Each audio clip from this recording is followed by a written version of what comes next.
Welcome back to It's All About Spice. You're probably wondering, where's Hina? Well, Hina's actually on a business trip this week, and I was missing her so much that I thought, why don't I order some Indian food?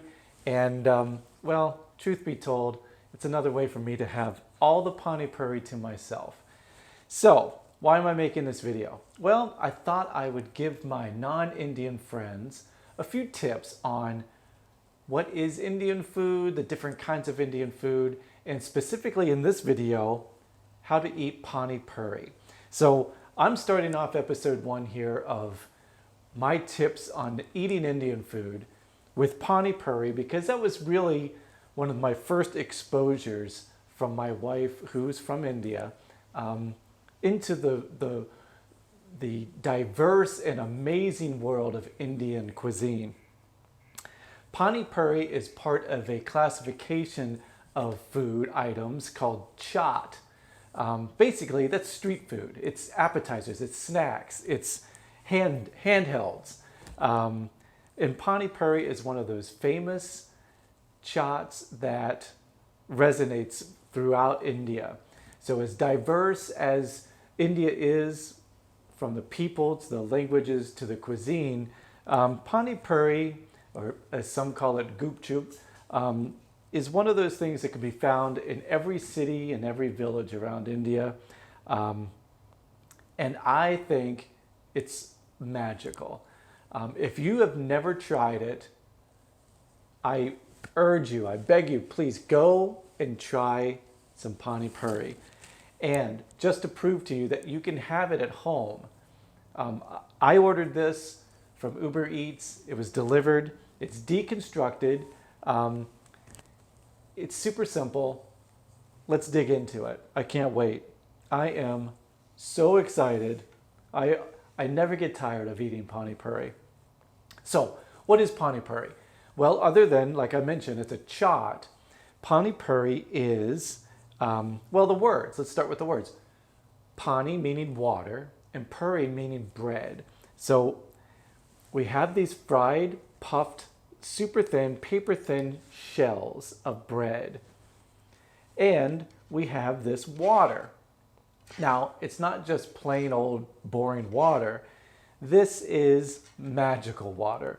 This water is seasoned with garam masala, mint, you name it.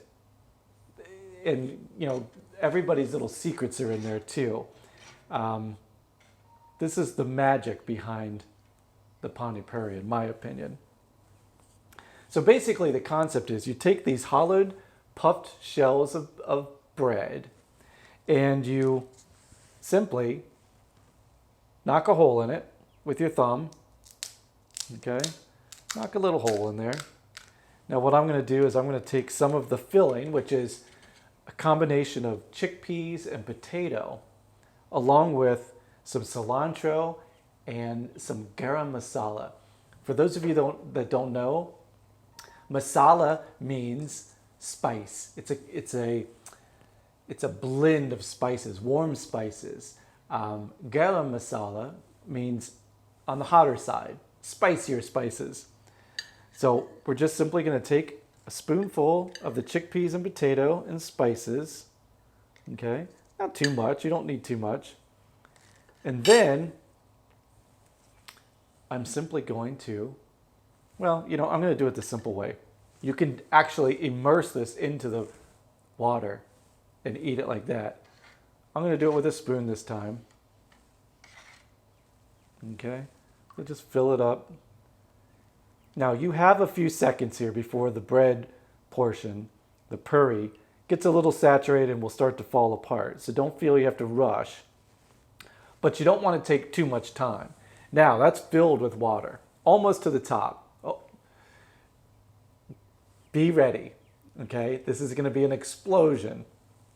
Now pop the whole thing in your mouth.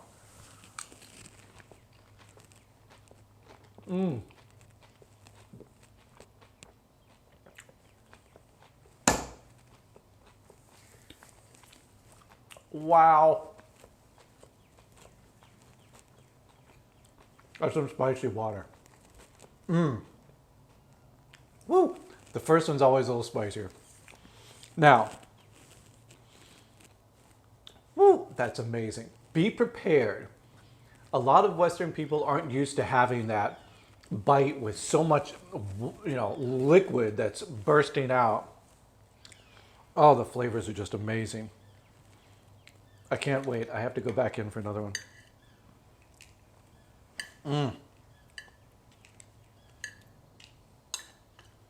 Now, in India, you would go to a stall, a street stall, and get this. And that's why every Indian I've ever met says their favorite Pani Puri is on the streets.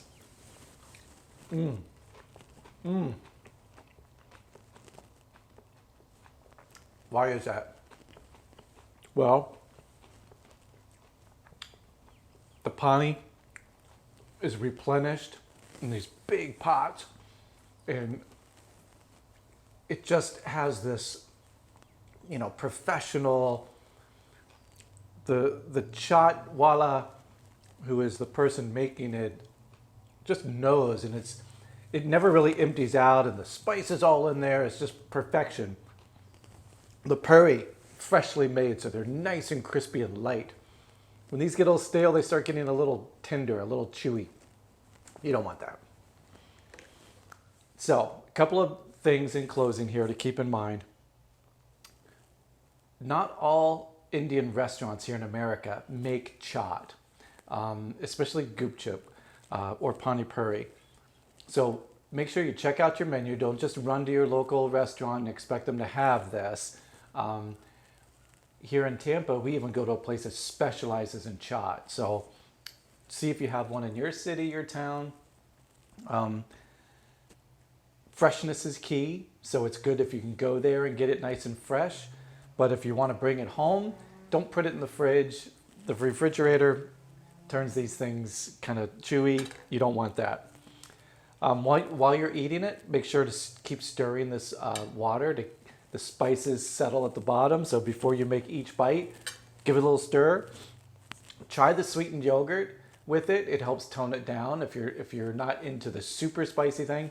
And also an FYI on this, a lot of people, including myself, the spices, the warm spices will get to your throat. So you will notice a kind of a roughness in your voice for the next day or two after eating Pani Puri, especially if you're like me and you can easily down a dozen of these guys. You will have a raspy voice for a couple of days, and I don't mind it. I think it's kind of fun. It's my Pani Puri voice. But just as an FYI, right? So that's really it with this episode and eating Pani Puri. I hope you go out and give it a try. Please let me know in the comments if you've tried it, what you think of it. If you haven't tried it but you want to. Hina's going to be jealous when she gets home and finds out I ate all this Pani Puri by myself. So I'll save her a few here. And until next time, I hope you come back and we'll learn how to eat Chinese. I almost said Chinese. We'll learn how to eat Indian food together, okay? With a little help from Hina. Bye now.